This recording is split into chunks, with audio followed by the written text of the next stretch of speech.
Computer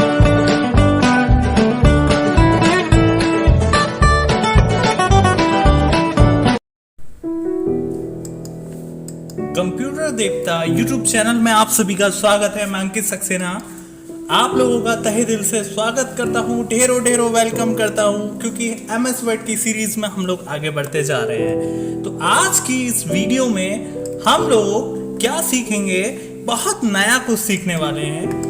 आज की इस वीडियो में हम लोग एमएस वर्ड में साइटेशन और बिब्लियोग्राफी का यूज क्या होता है ये सीखने वाले हैं। तो चलिए वीडियो की शुरुआत करते हैं और सीखते हैं कि आखिर साइटेशन और बिब्लियोग्राफी का यूज क्या है। एमएस वर्ड एक बहुत ही पॉपुलर सॉफ्टवेयर है जिसका इस्तेमाल आमतौर पर सभी लोग करते हैं। मैं भी करता हूं, आप लोग करते हैं, इवन जितने भी कंप्यूटर प्रोफेशनल होते हैं, जितने भी शॉप्स वाले होते हैं, सभी एमएस वर्ड का इस्तेमाल किसी ना किसी रूप में करते ही रहते हैं।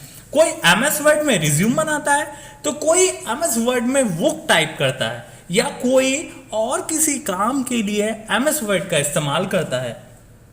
यदि आप अपने डॉक्यूमेंट में किसी भी बाहरी डाटा को कॉपी करके पेस्ट करते हो तो उस बाहरी कॉपी किए हुए डाटा का सोर्स या साइटेशन आपको देना ही पड़ता है। सरल शब्दों में हम समझते हैं, मान के चलिए मैं अपना कोई भी एक डॉक्यूमेंट बना रहा हूं और उस डॉक्यूमेंट में मैं बाहर का कोई भी मटेरियल ऐड करना चाहता हूं, किसी का आर्टिकल ऐड करना चाहता हूं या किसी का मैटर ऐड करना चाहता हूं, तो मुझे वहां से कॉपी करके अपने डॉक्यूमेंट में पेस्ट करना होगा और पेस्ट करने के बाद मुझे उस कॉपी की हुई डाटा का साइटेशन देना पड़ेगा। जी हाँ, साइटेशन देना पड़ेगा।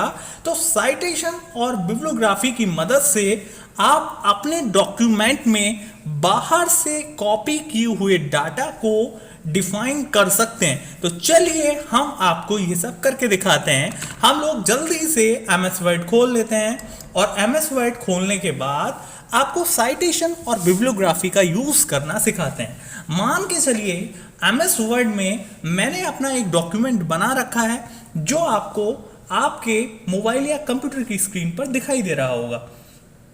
यहाँ पे मैंने माई डॉक्यूमेंट एक टाइटल लिया है और इसमें मैंने कुछ मैटर यानी एक पैराग्राफ ये लिखा है और एक मैंने रामायण की चौपाई लिखी है जो कि विद्या प्राप्ति के लिए रामचरितमानस से ली हुई है।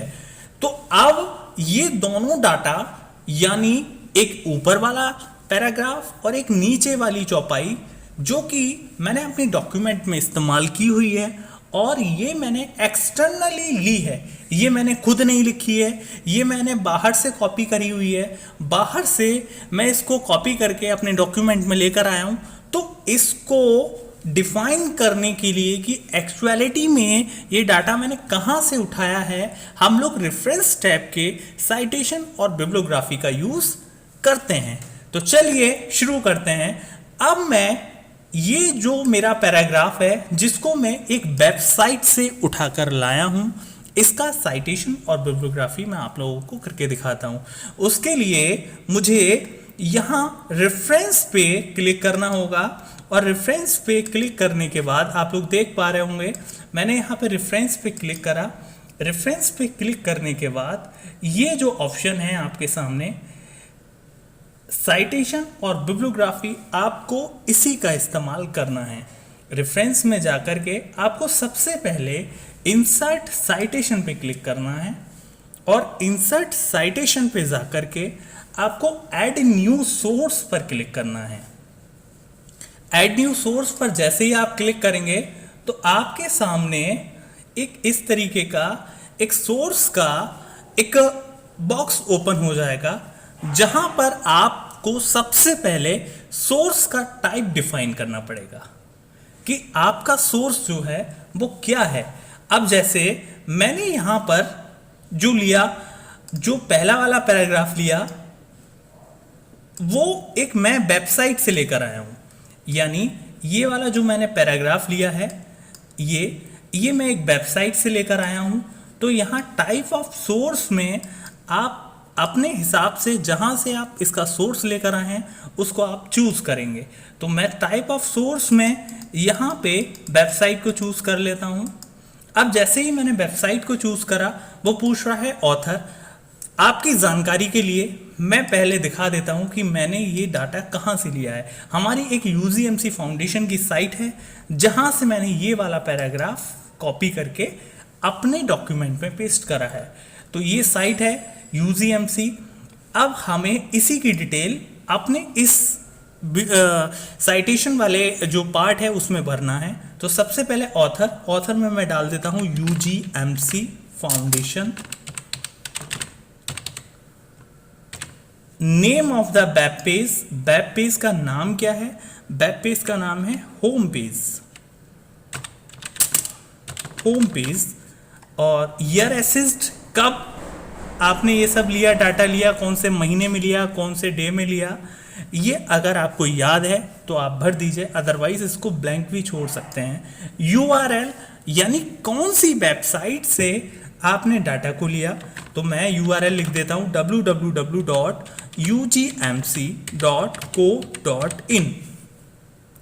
जैसे ही मैंने ये डाटा लिखा, यहां पर एक आ रहा है टैग नेम हर एक साइटेशन का यूनिक होना चाहिए।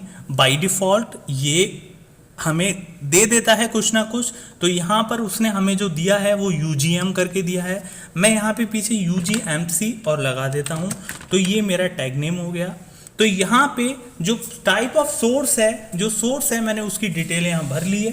वेबसाइट हमारा एक तरीके से सोर्स है और मैंने उसकी पूरी डिटेल भर ली है और मैंने ओके करा। जैसे ही मैंने ओके करा तो यहाँ पे दे रखा है, एक एरर आ गया का this tag name is not unique. अच्छा, क्योंकि मैं इस टैग नेम से ऑलरेडी एक टैग बना चुका हूं तो मुझे इसको यूनिक करना है। तो मैं यहाँ पे यूजीएम और यूजीएमसी इस तरीके से मैं ये कर लेता हूं। और जैसे ही मैंने करा तो देखिए इसके पीछे ये फाउंडेशन लिखा हुआ आ गया, यानी ये हुआ इसका साइटेशन, जो कि डिफाइन कर रहा है कि ये वाला जो पैराग्राफ है वो कहाँ से उठ कर आया है। अगर इसको ज़्यादा देखना है तो आप यहाँ पे देख सकते हैं, वो मैं अभी वीडियो के एंड में बताऊंगा कि कैसे कैसे इसको और देखना है। अब जैसे मान के चलिए अगला वाला जो चौपाई है वो मैं एक वेबसाइट से लेकर आया हूँ, तो आप उस वेबसाइट का भी डिटेल डाल सकते हैं। अगर आप किसी बुक से लेकर आए हैं तो यहाँ पर आप उस बुक की भी डिटेल डाल दीजिएगा। तो जो पहला वाला जो ये था यूजीएमसी फाउंडेशन वाला, ये मैंने वेबसाइट का आपको एग्जांपल लेकर दिखाया। अब मैं ये वाली जो चौपाई है इसको मैं बुक के एग्जांपल से आपको समझाता हूँ। तो यहाँ पर आप एंड में क्लिक कर दीजिए। एंड में क्लिक करने के बाद आपको सेम वही काम करना है, रेफरेंस पे जाना है, इंसर्ट साइटेशन पे जाना है। इंसर्ट साइटेशन पर जाने के बाद ऐड न्यू सोर्स, देखिए अभी हम लोगों ने एक सोर्स बना चुके हैं ऑलरेडी, तो वो पहले हमारा ये शो हो रहा है। अगर ये भी जो चौपाई है ये इसी सोर्स से है तो जस्ट हमें इस पर क्लिक कर देना है। लेकिन ये चौपाई हम किसी और एग्जाम्पल से समझना चाहते हैं तो इसके लिए हम ऐड न्यू सोर्स पे क्लिक करेंगे। ऐड न्यू सोर्स पर क्लिक करने के बाद टाइप ऑफ सोर्स में अब आपको बुक सिलेक्ट कर लेना है। यहाँ पर टाइप ऑफ सोर्स में आपको बुक सेक्शन, जर्नल आर्टिकल, बहुत सारी चीज़ें यहाँ पे आपको दे रखी हैं। तो जिस टाइप का आपका सोर्स है आप वो चूज़ कर लीजिए। और मैं यहाँ पे टाइप ऑफ सोर्स जो है वो एक बुक चूज़ करता हूँ। ऑथर रामायण का तुलसीदास लिख देता हूँ और टाइटल सपोज मैं लिख देता हूँ यहाँ पे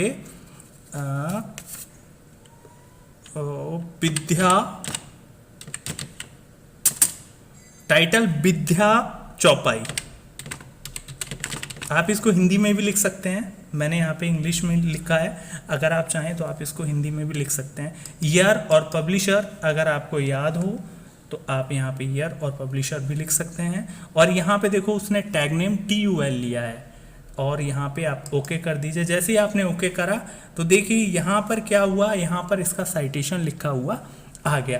तो दोस्तों ये तो था साइटेशन, जो कि आपके बाहर से कॉपी किए हुए डेटा को डिफाइन करेगा कि एक्चुअलिटी में ये कहाँ से लिया गया है। मैंने ये वाला जो रामायण वाली चौपाई थी वो मैं यहाँ से एक साइट थी यहाँ से उठाकर लाया, लेकिन मैंने वहाँ पर आपको समझाने के लिए बुक का एग्जाम्पल दिया। अब मैं क्या काम करने वाला हूँ, अब मैं यहाँ पर आपको बिब्लियोग्राफी के बारे में बताता हूँ। जब आपका साइटेशन कंप्लीट हो जाएगा तो आप बिब्लियोग्राफी क्रिएट कर सकते हैं। बिब्लियोग्राफी का मतलब ये होता है कि आपने इस डॉक्यूमेंट को कंप्लीट करने के लिए या पूरा करने के लिए कहाँ कहाँ से मदद ली या बाहर कहाँ कहाँ से आपने डाटा को एक्सेस करा, तो वो चीज़ आपकी बिब्लियोग्राफी कहलाती है। तो बिब्लियोग्राफी के लिए आपको क्या काम करना है, बिब्लियोग्राफी के लिए आपको यहाँ बिब्लियोग्राफी पे क्लिक करना है। बिब्लियोग्राफी पे जैसे ही आप क्लिक करेंगे तो यहाँ पर दो तरह की आपको डिज़ाइन दे रखी है, बिब्लियोग्राफी या वर्क साइटेड। तो आपको क्या काम करना है, आपको जस्ट बिब्लियोग्राफी पे क्लिक करना है। तो यहाँ पे मैं नीचे एंटर कर देता हूँ और फिर यहाँ पे रेफरेंसेस पे जाकर के बिब्लियोग्राफी पे जाकर के बिब्लियोग्राफी वाले चीज़ पर मैं क्लिक कर देता हूँ। और जैसे ही मैंने क्लिक करा तो यहाँ पर मुझे पूरी बिब्लियोग्राफी ऑटोमेटिकली आ गई। क्या आई, यहाँ पर फाउंडेशन, यूजीएमसी, होम पेज, ऑनलाइन, और यहाँ पर आ गई www.ugmc.co.in। इसी तरीके से दूसरी बिब्लियोग्राफी यहाँ पे आ गई, तुलसीदास विद्या चौपाई।